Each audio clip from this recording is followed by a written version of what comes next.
Welcome to Techno Smart. इस tutorial में हम क्या करने वाले हैं? ट्यूटोरियल में हम सीके एडिटर में इमेज अपलोड करना सीखने वाले हैं। इससे पहले ट्यूटोरियल में हमने यहाँ पर सीके एडिटर इंप्लीमेंट कर लिया था, तो वहां से हमने लाइब्रेरी डाउनलोड कर ली थी। सिंपल टेक्स्ट एरिया को हमने सीके एडिटर में चेंज कर चुके हैं इससे पहले ट्यूटोरियल में। यदि आपने वो ट्यूटोरियल नहीं देखा तो वो लिंक आपको डिस्क्रिप्शन में मिल जाएगी। सबसे पहले वो ट्यूटोरियल देख लीजिए, तभी आपको ये समझ में आएगा। तो सीके एडिटर में क्या होता है, यहाँ पर इमेज आइकन यहाँ पर देखने को मिल जाता है। तो जैसे ही आप इमेज आइकन पर क्लिक करते हो तो यहाँ पर अपलोड करने के लिए कोई भी ऑप्शन यहाँ पर आपको देखने को नहीं मिलता है। तो चलिए इम्प्लीमेंट करते हैं इसको।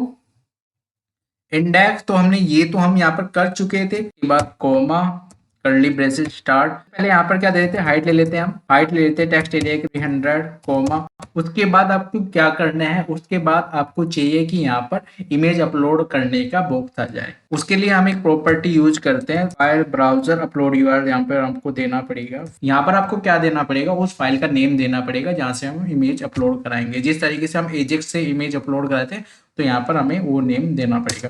तो हम यहाँ पर दे देते हैं upload.php। यहाँ पर upload.php से हम फाइल को अपलोड करा देंगे, ठीक है, जो भी फाइल हमारी इमेज होगी। उसके बाद रीलोड करना है। सेव करने के बाद हाइट चेंज हो चुका है। अब मैं क्लिक करता हूँ उस पर। क्लिक करने के बाद आप देख सकते हैं अपलोड का जो भी ऑप्शन था यहाँ पर आ चुका है, choose file, send it to the server. तो इस तरीके से यहाँ पर आप देख सकते हैं अपलोड का ऑप्शन तो आ चुका है। उसके बाद हमने क्या लिया था, यहाँ पर upload.php के नेम से एक फाइल क्रिएट करनी पड़ेगी, उसी के थ्रू हमारी इमेज जाएगी। So new file, then save upload.php।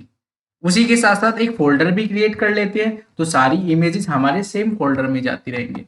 So new folder, और फोल्डर का नेम मैं ले लूंगा, लेट्स से अपलोड्स।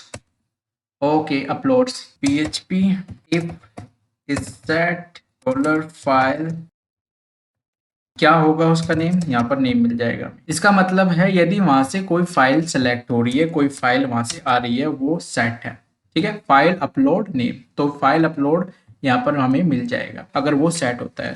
तो $फाइल उसी तरीके से सेम जैसे हम अपलोड ऑपरेशन में करते हैं हर बार, $फाइल्स। उसके बाद क्या है, उसके बाद यहाँ पर हमें अपलोड देना पड़ेगा जो कि नेम है, emp नेम, फिर $नेक्स्ट फाइल नेम के बाद फाइल एरे, एक एरे बना लेते हैं यहाँ पर, फाइल नेम एरे, और इसको एक्सप्लोर कर देंगे। उसके बाद हम यहाँ पर एरे क्यों बना रहे हैं, क्योंकि हमें पता भी तो होना चाहिए ये फाइल किस फॉर्मेट की है, जेपीजी है, पीएनजी है या अदर है। अगर अदर है तो अपलोड ना हो, वो एरर दे दे कि सिर्फ आप जेपीजी, पीएनजी, गिफ वगैरह अपलोड कर सकते हैं। तो उसके लिए हमें क्या यूज करना पड़ेगा, एक्सप्लोर फंक्शन यहाँ पर। और डिलीमीटर क्या देना पड़ेगा, डॉट के बाद आती है जेपीजी, तो डिलीमीटर क्या हो जाएगा हमारा, डॉट, ठीक है। उसके बाद क्या, फाइल का नेम देना पड़ेगा। फाइल का नेम हमें इससे मिल रहा है तो फाइल का नेम यहाँ पर इस वेरिएबल को देना पड़ेगा, सिंपल। अब ये तो हमारे पास एरे आ चुका है। अब इससे एक्सटेंशन किस तरीके से फाइंड कर सकते हैं हम, एक्सटेंशन टू एंड फंक्शन लगा के हम एक्सटेंशन फाइंड कर सकते हैं। तो एरे कौन सा है यहाँ पर, ये एरे है,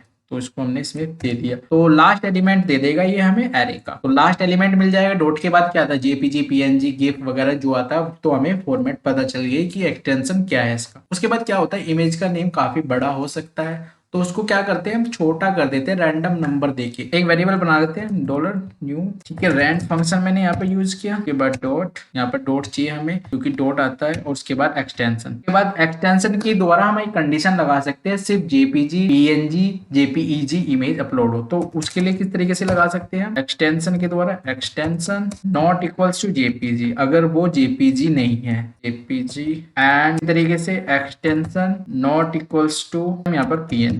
इसी तरीके से सभी फॉर्मेट हम यहाँ पे ले सकते हैं जो हमें रखनी है। तो मैंने सभी फॉर्मेट ले ली जो मुझे चाहिए। जो फॉर्मेट मुझे रखनी है, इनके अलावा कुछ नहीं होना चाहिए, जेपीजी होनी चाहिए। तो इमेज की सभी फॉर्मेट मैंने यहाँ पर ले ली कि इनके अलावा कोई फॉर्मेट ना हो। अगर इनके अलावा कोई फॉर्मेट, वहां पर एको कर दे स्क्रिप्ट अलर्ट, वहां पर एक अलर्ट मैसेज जाएगा, ठीक है।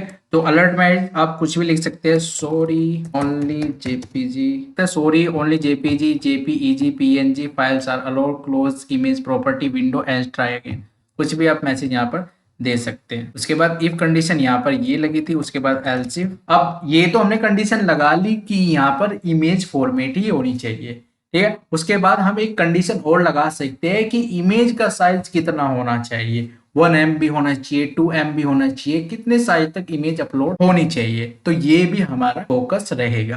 ठीक है, तो उसके लिए हम कंडीशन बना लेते हैं यहाँ पर। उसके लिए कंडीशन किस तरीके से बनेगी, डॉलर फाइल्स, यहाँ पर आ जाएगा अपलोड एंड साइज कितना, यहाँ पर साइज दे देंगे। तो यहाँ पर हमें वैल्यू जो है एमबी में नहीं देनी होती है, यहाँ पर हमें उसको एमबी को बाइट में कन्वर्ट करना पड़ता है, मेगाबाइट को बाइट में कन्वर्ट करना पड़ता है। तो 1 MB इक्वल्स टू 1 2 3 4 5 6। ठीक है, तो इसको आप गूगल करके भी निकाल सकते हैं इस तरीके से, 1 MB इन बाइट्स, तो यहाँ पर आपको मिल जाएगा बाइट्स। उसके बाद सेम तरीके से आप यहाँ पर एको करा दीजिए। ठीक है, अगर 1 MB से ज्यादा है तो यहाँ पर क्या एको करा सकते हैं, image too large upload image under 1 MB close image property window और ट्राई अगेन। उसके बाद एल्स, मतलब कि यहाँ पर क्या होगा कि वो इमेज है और उसका साइज 1 MB से कम ही है। ठीक है, अगर 1 MB से ज्यादा हो जाएगा तो वो अलर्ट दे देगा, एल्स ब्लॉक में जाएगा ही नहीं। उसके बाद हमें क्या करना है, इमेज को मूव कराना है फोल्डर में, तो उसके लिए एक फंक्शन होता है मूव लोडेड फाइल्स, और यहाँ पर हम वैल्यू दे देंगे। ठीक है, सबसे पहले फाइल क्या जानी चाहिए, ये फाइल हो जानी चाहिए, उसके बाद कोमा, फिर किस फोल्डर में जानी चाहिए, यहाँ पर फोल्डर का नेम आता है तो मैं डायरेक्ट देता हूँ फोल्ड अपलोड, उसके बाद डॉट, तो नेम हमने क्रिएट किया था न्यू, तो आप देख सकते हैं न्यू इमेज नेम। उसके बाद आप चाहे तो डेटाबेस में भी इंसर्ट करा सकते हैं इस इमेज का नेम। उसके बाद एक यूआरएल होता है, तो यूआरएल क्यों बना रहे हैं, यूआरएल इसलिए बना रहे हैं क्योंकि हम अपलोड कराने के बाद सीके एडिटर में डिस्प्ले भी तो कराते हैं, तो वो यूआरएल से होता है।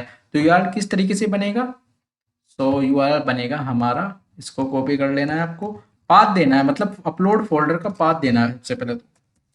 उसके बाद पाथ दे दिया, उसके बाद ये डॉट को कॉपी एंड देन पेस्ट, ये पूरा इमेज पाथ हो गया, इससे हमारी पूरी की पूरी इमेज ओपन हो जाएगी। उसके बाद डॉलर मैसेज टू, ठीक है, मैसेज कुछ नहीं देना हमें। उसके बाद एको करा देना है स्क्रिप्ट, एक स्क्रिप्ट रन करनी है। उसके बाद type window dot parent dot editor, tools कौन सा है, वो कॉल फंक्शन, यहाँ पर हमें फंक्शन को कॉल करना पड़ेगा, call function dollar function number comma dollar URL देना पड़ेगा हमें कोमा मैसेज। चलिए एग्जीक्यूट करते हैं इसको।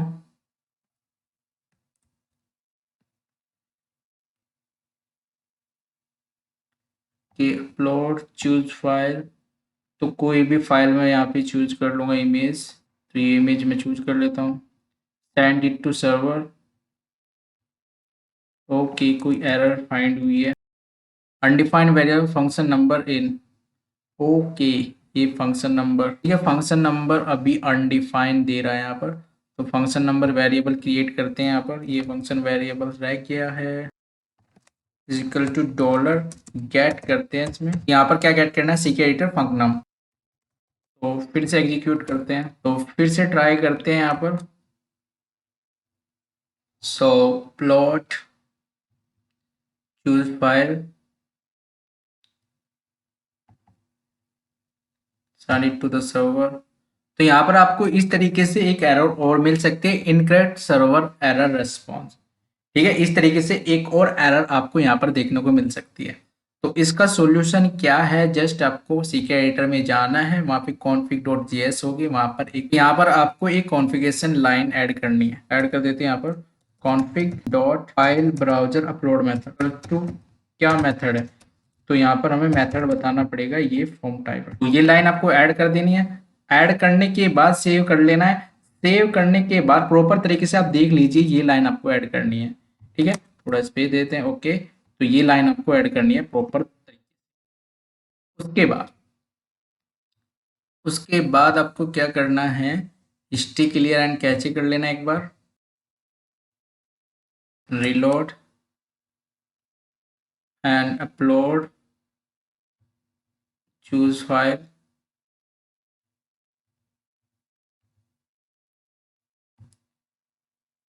ठीक है, आप देख सकते हैं प्रॉपर तरीके से हमारी इमेज जो है अपलोड हो चुकी है। आप यहाँ पर चेक भी कर सकते हैं, इसका साइज भी आप अपने अकॉर्डिंग चेंज कर सकते हैं। इस तरीके से देख सकते हैं आपकी इमेज जो है अपलोड हो चुकी है। अब मैं आपको फोल्डर में भी दिखा देता हूँ, तो अब आप यहाँ पर चेक कर सकते हैं, इसको क्लोज कर देना। आप यहाँ पर चेक भी कर सकते हैं फोल्डर में भी हमारी सभी इमेजेस जा चुकी हैं। ठीक है, प्रॉपर तरीके से जो इमेजेस हम अपलोड कर रहे थे वो फोल्डर में जा चुकी है, आप देख सकते हैं ये जा चुकी है। ओके, तो मैंने काफ़ी बार इमेज अपलोड की ना, इसलिए अपलोड हो रही है। बाकी आप एक बार इमेज अपलोड करो तो एक बार ही इमेज अपलोड होगी, कोई प्रॉब्लम नहीं है। यदि आपको ये ट्यूटोरियल अच्छा लगा हो सबसे पहले लाइक कर दीजिए, चैनल को सब्सक्राइब करना बिल्कुल भी ना भूले, और इसके अलावा ये लिंक आपको डिस्क्रिप्शन में मिल जाएगी, यहाँ पर जाकर प्रॉपर तरीके से आप ये ट्यूटोरियल देख सकते हैं जो कि मैंने कंप्लीट कराया है। ठीक है, तो ये कंप्लीट ट्यूटोरियल आपको यहाँ पर मिल जाएगी, इसकी लिंक मैं डिस्क्रिप्शन में दे दूंगा। तो मिलते हैं नेक्स्ट ट्यूटोरियल में। Thank you. वीडियो को लाइक करें और चैनल को सब्सक्राइब करके रखें क्योंकि इस तरीके के ट्यूटोरियल यहाँ पर आते रहेंगे। Thank you.